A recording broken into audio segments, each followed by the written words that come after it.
Madam मेरा ये सवाल था कि पाक ऑक्युपाइड कश्मीर की जहाँ तक बात है वो बिना पाक के इन्वॉल्वमेंट के कैसे उस पर आप बात कर रहे हैं। तो कांग्रेस ने कहा है कि उसको शामिल करना पड़ेगा, जिसमें कहाँ प्रॉब्लम नजर आ रही है। प्रॉब्लम इसलिए आ रही है कि जम्मू एंड कश्मीर में जितने भी प्रॉब्लम्स उनके नागरिक जनता फेस कर रहे हैं, उसके वजह से जो भी प्रॉब्लम्स उधर आप 100 डेज देखे, जब इतने सारे लोग तकलीफ में थे, कर्फ्यू भी लगा गया है, स्कूल्स बंद था, इन सब के कारण क्या है, क्या हो रही है उधर, ये इन सब विषयों के ऊपर जानकारी लेने के लिए और जनता से बात करने के लिए एक टीम जा रही है।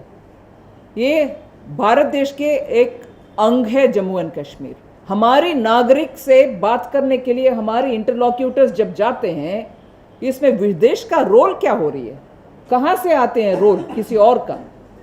सो at this stage, interlocutors who go there to understand the problem are talking to the citizens, and therefore we have a difficulty and we want the PM to explain if that is part of the brief given. Do you demand his recall? At this stage we want the PM to tell us if this is part of the brief given. एक प्रश्न गुजरात से जुड़ा हुआ है। गुजरात में भाजपा की जबरदस्त पंचायत चुनाव में जीत के बाद वहाँ के जो कांग्रेस के सीनियर लीडर हैं वो प्रदेश अध्यक्ष उन्होंने इस्तीफा दिया नैतिक आधार पर। आपको यह लगता है कि पूरी तरह से कांग्रेस वहाँ पर मनोबल हार चुकी है? कांग्रेस CBI और अदर इन्वेस्टिगेशन एजेंसीज को दुरुपयोग करते हुए गुजरात में उनके पकड़ रखने के लिए बहुत ही बार कोशिश करते आए।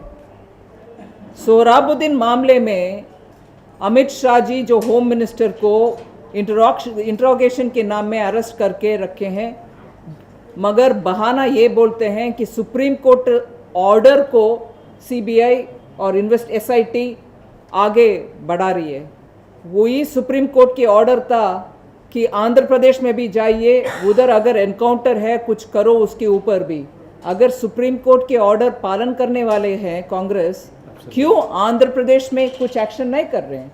दूसरा, सुप्रीम कोर्ट की ऑर्डर ही था अफजल गुरु को फांसी सजा देना, उसको 2-3 साल तक दिल्ली सरकार उसके ऊपर कुछ कार्रवाई नहीं किए, आगे उस फाइल को मूवमेंट करने के लिए नहीं दिए। ये सब कांग्रेस की चाल है। Very clearly they were using investigation agencies to try and see if they can get a hold in Gujarat.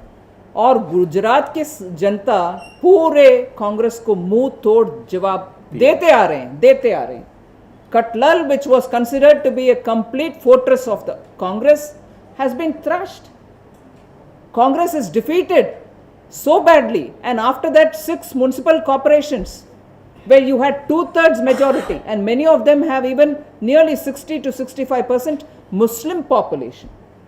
So victory in those areas also show, and now in the Gram Panchayat, district panchayats, that is taluka panchayat, and also in the municipalities, कल परसों के जो भी result आए हैं उसमें 100 से ज़्यादा 100 से ज़्यादा 106 मुस्लिम कैंडिडेट्स भी जबरदस्त जीत कर आए हैं बीजेपी के सिंबल में।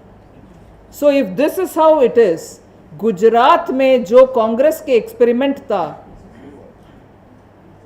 इन्वेस्टिगेशन एजेंसी को मिसयूज करते हुए समहाउ वी विल विन करना, उसको जनता ने उधर नकारा दिया।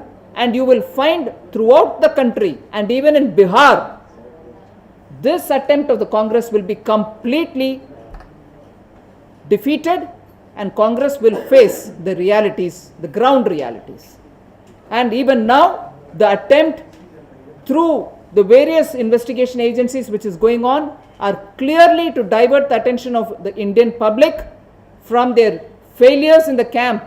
कैंपेनिंग स्ट्रैटेजीज कांग्रेस का इतना फेलियर हो चुका है बिहार में, वो सब आप भी रिपोर्ट कर रहे हैं, आपको भी जानकारी है।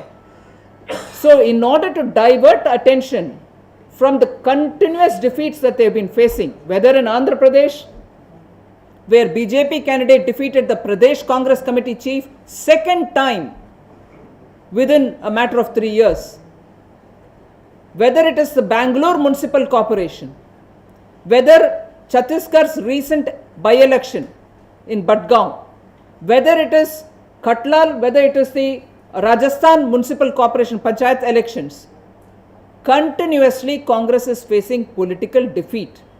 And because of increased political frustration, they are doing everything to harass political opponents and make sure that they can continue in power. But you will see, and all of us are seeing, that they are being given sahi jawab by the Janata of this country. Ma'am, this question, apart from the OC in the CWG investigation, even there is an increasing focus even on the involvement of the Delhi government. What would the BJP have to say about that? Well, we've said that the scope of the entire investigation and also looking at various levels of corruption, various levels of mismanagement of the Commonwealth Games will have to be completely investigated, and that's why we have said that there should be a joint parliamentary committee inquiry into this whole matter. Madam एक अंतिम सवाल है आपसे, बिहार में second phase का election हो रहा है, क्या उम्मीद है आप? बरकरार रख रहे हैं हमारी उम्मीद, एनडीए सरकार वापस आएगी। We'll get into the discussions about it. At the moment, we are definitely hopeful that we'll come with full and complete majority. Thank you. Thank you.